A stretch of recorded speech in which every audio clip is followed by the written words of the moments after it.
It's time for a duel. Duel. To the death.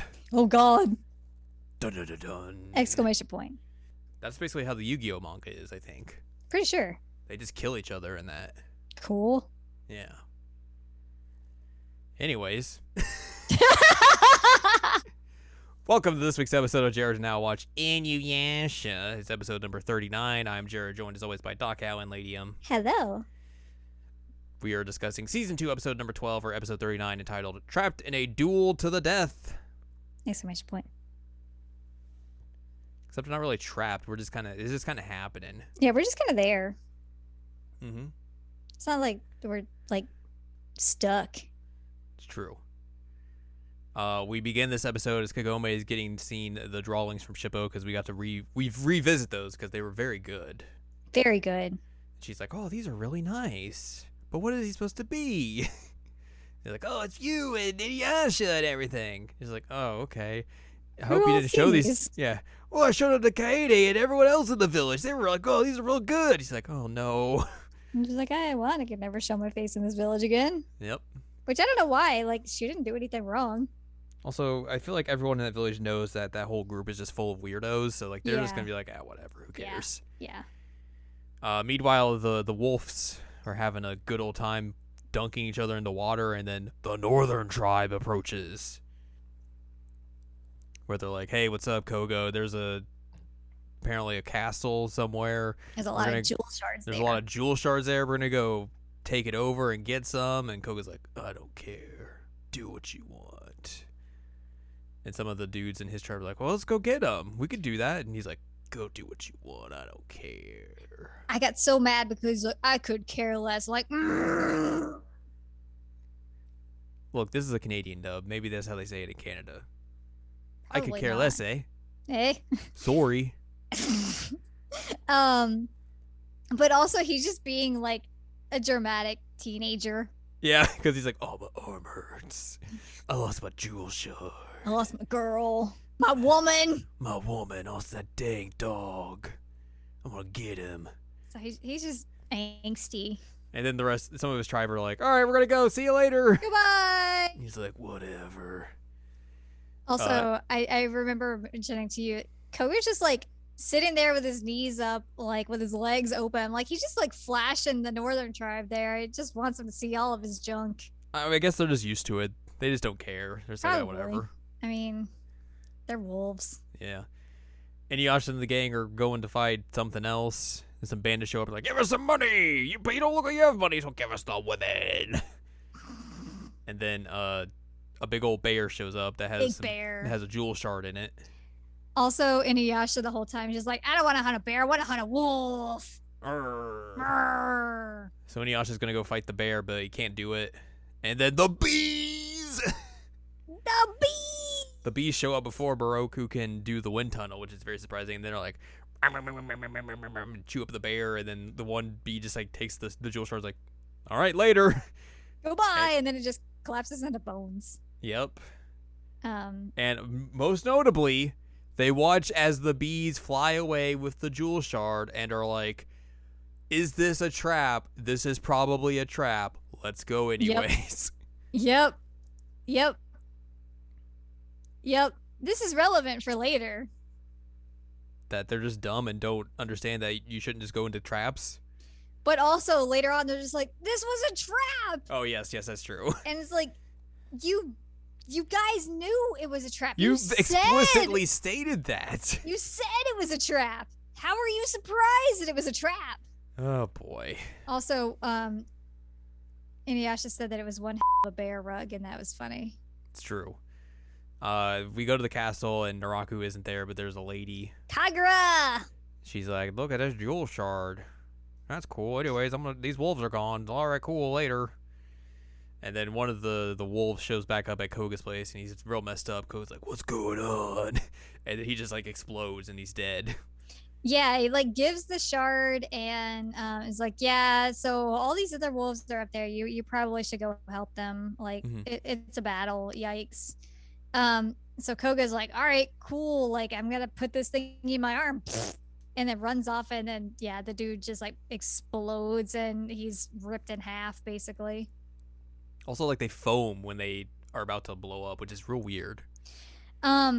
It's because Kagura is a like wind demon thing, and so it has to do with her wind. Oh yes, the wind foam. I mean, sure. I'm just saying that's no, I understand. It seems weird. It is weird. Yes, it basically looks like somebody overfilled them with whipped cream. God. Inuyasha and the group go to the castle and they find just a bunch of bodies there, and then they just keep coming back as zombies. Baddies. And even though they fight and beat them, they keep coming back up and all that sort of stuff. So Inuyasha gets surrounded by them, and they all go boom when Koga starts showing up. And Inuyasha just gets covered in blood, and Koga's like, "You killed my wolves!" And they're like, "No, that's not what happened. They were like zombies, and we were trying to stop them, but they wouldn't stop, and they kept attacking us. No, you killed my wolves!" And everyone's like, "Oh my god, this guy's a freaking idiot." Inuyasha even says at one point like that he's got a block of wood for a brain. Yep. Because Moroku's like, I thought that he would listen to Kagome, but he's not. Nope.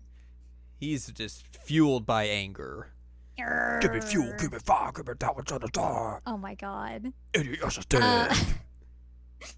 But yeah, they're like, it was a trap all along. They set us up. And I'm like, You guys came into this knowing this is probably a trap. Surprise Pikachu face. Yep. So Koga and Inuyasha are gonna fight.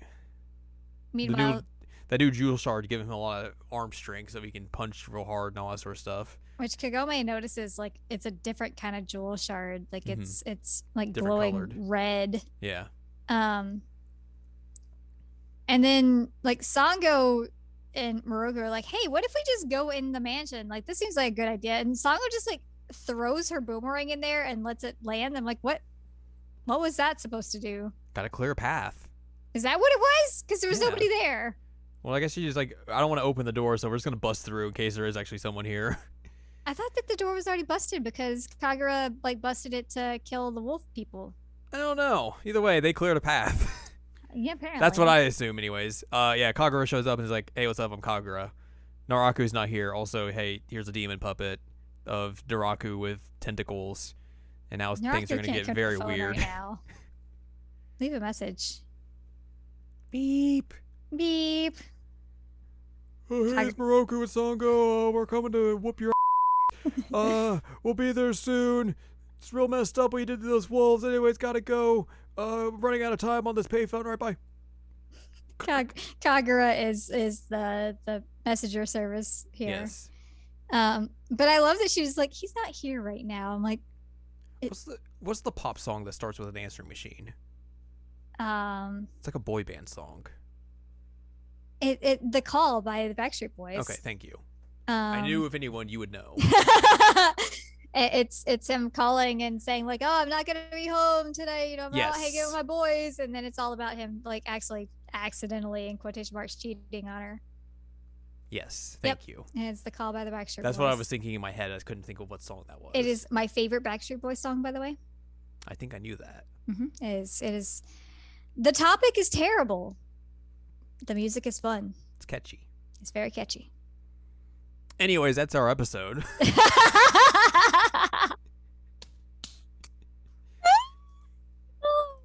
I was excited because I mentioned in the next episode thing for the last episode when we were watching it. It was like, Kagura. It's the Kagura introduction. And I was like, episode. Yep. She's gonna be around for a while. She's pretty significant. Well, there you go. And I ended up really liking Kagura by the end. Okay. But as of right now, she's a mess. Yeah, she's an answering machine. She's an answering machine, and you know when Naraku can't come to the phone, she just throws out a demon puppet. It's like, here's the tentacle version. Have fun. I was like, well, that's one way to end an episode. Yep. And I guess that's one way to end this episode. We have one note, and it's just, hey, this is the first appearance of Kagura. Yep. So there you go. Anywho, next time we will be discussing Season 2, Episode number 13, or Episode 40, entitled The Deadly Trap of Kagura, the Wind Sorceress. Ba-ba-ba-bum. Ba-ba-ba-ba-bum. So that's what we'll be discussing next time. But that's going to wrap it up here. So if you'd like more from us, head on over to seasonalanimecheckup.com or sac.cool, where you can find past episodes of this podcast and other podcasts like Seasonal Anime Checkup OVA, and also find columns and reviews on the site as well. You can't find Pogs there. It's not the 90s. Unfortunately. We do not sell Pogs. Oh, no. Very unfortunate. If you'd like more from Anladium, go to anladium.com. She's got columns and reviews. Follow us on Twitter and TikTok at Anime Checkup. And you can buy our books, One Shiny Moment, A Critical Analysis of Love, Life, Sunshine, and Hot Tubs and Pac-Man on Amazon.com. So join us next time as we learn more about Kagura and also kick off 2022. Oh my god. With our first episode of the year. Oh my god. Yep. Ugh.